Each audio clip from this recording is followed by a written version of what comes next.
Bismillahirrahmanirrahim. Assalamualaikum warahmatullahi wabarakatuh. Selamat datang dan bergabung kembali pada mata kuliah Metopen Kuantitatif untuk Konseling. Pada kesempatan kali ini akan membahas tentang penyajian data penelitian. Pembahasan ini cukup mudah dan lebih simpel dibandingkan materi-materi sebelumnya. Kita langsung saja. Sebelumnya kita sudah membahas runtutan dalam suatu proposal penelitian gitu ya, mulai dari bagaimana membuat latar belakang masalah atau menemukan masalah, kemudian juga menyusun kerangka teori, kemudian instrumen penelitian, dan juga metodologi penelitian kuantitatif. Nah, pada kali ini kita kalau teman-teman itu membayangkan sebuah skripsi gitu, setelah metodologi penelitian itu masuk pada bab keempat, yaitu analisis dan pembahasan, yang mana akan diawali dengan penyajian data penelitian atau bisa juga disebut atau sering disebut dengan deskripsi data. Baik, penyajian data adalah kegiatan menyusun data mentah yang berserakan menjadi lebih teratur sehingga mudah dibaca, dipahami, dan dianalisis. Jadi ketika kita mengumpulkan data di lapangan atau kita menyebarkan kuesioner, itu datanya masih berantakan, belum teratur. Maka fungsi dari penyajian data itu adalah menata data atau menyusun agar bisa lebih sistematis dan mudah dibaca, kemudian dipahami. Kalau sudah mudah dibaca dan mudah dipahami, tentu saja akan lebih memudahkan si peneliti untuk menganalisis. Kemudian penyajian data juga disebut sebagai usaha membantu pembaca dalam memahami data secara tepat dan mudah. Jadi tujuannya secara garis besar adalah, yang pertama, penyajian data itu untuk memudahkan membaca dan memahami data. Dari data-data kuesioner itu kemudian disajikan dalam bentuk tabel misalnya, atau bisa juga dideskripsikan dalam bentuk grafik atau diagram. Kemudian yang kedua adalah memudahkan dalam analisis data. Ketika si peneliti ataupun orang lain sudah mudah untuk membaca dan memahami data, tentu saja dia akan mudah untuk melaksanakan tahap berikutnya, yaitu analisis data. Oke, untuk bentuk data yang disajikan itu bisa tergolong dalam 3 macam. Yang pertama adalah skor. Skor itu sebagaimana kalau kuantitatif itu bisa menyebarkan kuesioner gitu ya. Jadi menyebarkan kuesioner kepada responden, dan itu dia menjawab misalnya tidak setuju, kurang setuju, setuju, dan sangat setuju. Nah, skor itu dari jawaban responden itu kita bentuk skornya atau kita kuantitatifkan dalam angka-angka. Misalnya kalau tidak setuju kita kasih skor 1, kemudian kalau kurang setuju skor 2, setuju skor 3, kemudian sangat setuju skor 4 gitu. Jadi skor itu berasal dari kuesioner yang kemudian kita bentuk, kita bikin scoringnya. Kemudian yang kedua adalah presentase. Presentase itu data yang berupa persen gitu ya. Jadi biasanya sebuah data itu dalam bentuk persen itu ketika dikalikan 100%. Kemudian indeks. Indeks itu data yang berupa desimal. Misalnya 0,75, 0,25, 0,85, 0,15 dan sebagainya. Kemudian untuk cara deskripsi data itu ada 2 macam ya. Yang pertama adalah deskripsi data dalam bentuk tabel, yang mana kalau tabel itu harus ada judul tabel, ada barisnya, ada kolom, ada sel dalam tabel, kemudian ada sumber datanya. Kemudian yang kedua adalah deskripsi data menggunakan diagram atau grafik. Nah, ini adalah deskripsi data dengan menggambarkan data secara visual dalam sebuah gambar. Oke, langsung saja untuk macam-macamnya. Yang pertama adalah untuk contoh tabel baris kolom.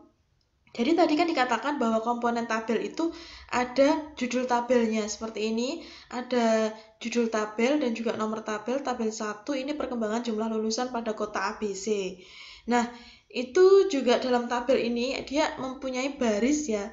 Barisnya misalnya 2017 sampai 515, kemudian 2018 sampai 525, kemudian 2019 sampai 550.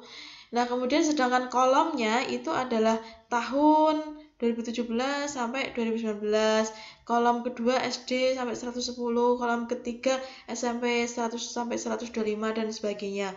Dan kemudian selnya adalah masing-masing dari kotak-kotaknya ini. Misalnya 2017 ini sel tersendiri, 125 sel tersendiri, 135 sel tersendiri, dan sebagainya.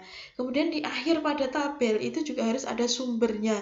Jadi data ini bersumber dari mana? Jadi misalnya ini datanya sumbernya dari data sekunder dinas ABC gitu ya. Kemudian untuk jenis tabel selanjutnya adalah tabel distribusi frekuensi. Ketika teman-teman belajar statistik ini sudah sering sekali kita membahas tentang distribusi frekuensi, bahkan semester lalu misalnya di statistik 1 itu juga membuat tabel distribusi frekuensi gitu ya. Nah, distribusi frekuensi contohnya seperti ini, misalnya di sini ada durasi iklan. Jadi iklan itu berdurasi antara 21 sampai 90 detik gitu. Tapi kemudian kita bikin distribusinya. Distribusi yang pertama adalah 21 sampai 30, kemudian 31 sampai 40. Kemudian banyaknya iklan. Iklan yang memiliki durasi antara 21 sampai 30 itu adalah 24 iklan. Kemudian iklan yang memiliki durasi 51 sampai 60 detik itu adalah 100 iklan. Oke, cara membuat tabel distribusi frekuensi itu sudah dibahas pada statistik 1. Oke, kemudian untuk contoh diagram atau grafik ya, ada yang menyebut diagram atau yang menyebut grafik. Ini adalah diagram atau grafik batang karena dia bentuknya batang-batang seperti ini. Misalnya di sini ada nilai rata-rata, kemudian di sini ada kelasnya.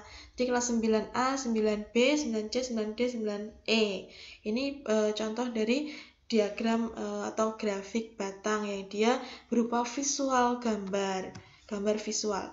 Oke, kemudian untuk contoh diagram atau grafik garis itu seperti ini. Nah, ini biasanya untuk menggambarkan perkembangan sesuatu gitu ya. Kalau di sini adalah perkembangan produksi beras pada kecamatan X. Jadi kalau pada garis atau kita menggunakan garis untuk menunjukkan suatu perkembangan naik turun itu akan lebih mudah dipahami. Ketika garisnya naik, oh berarti ada peningkatan produksi. Ketika garisnya turun, ada penurunan produksi gitu ya. Jadi lebih mudah dipahami ketika kita menyajikan data mentah dalam bentuk tabel ataupun grafik. Kemudian ini adalah contoh diagram atau grafik lingkaran. Bentuknya lingkaran dari yang sangat banyak seperti ini, terlihat rumit. Dan ini contoh yang lebih simpelnya, yang sini adalah nilai matematika ya. Misalnya dalam suatu kelas itu yang mendapatkan nilai matematika 10 itu adalah 8%. 8% siswanya dapat nilai 10. Kemudian untuk 10% siswanya mendapatkan 9. Kemudian untuk yang dapat 8 adalah 22% dan seterusnya. Nah, untuk yang sebelah sini ini adalah data penduduk Indonesia per provinsi tahun 2010 misalnya. Jadi provinsi di Indonesia itu kan sangat banyak, 30 lebih. Jadi warna masing-masing warna ini menunjukkan komponen atau jumlah penduduk dari masing-masing provinsi. Namun karena ini sangat banyak ya, jadi persentasenya itu yang muncul adalah provinsi-provinsi yang memiliki jumlah penduduk terbanyak. Yang pertama di sini kita bisa melihat 18,7% ini adalah Jawa Barat, kemudian 16,3% ini adalah Jawa Timur, kemudian 14,1% itu adalah Jawa Tengah, dan kemudian 5,7% itu DKI Jakarta, dan seterusnya masih banyak sekali. Oke, baik. Itu untuk materi penyajian data, jadi cukup mudah dan simpel. Saya kira teman-teman juga sudah tahu gambaran umumnya. Terima kasih, jangan lelah dan jangan bosan untuk terus belajar meskipun di tengah pandemi saat ini. Oke, baik, mohon maaf jika ada kekurangan. Wassalamualaikum warahmatullahi wabarakatuh.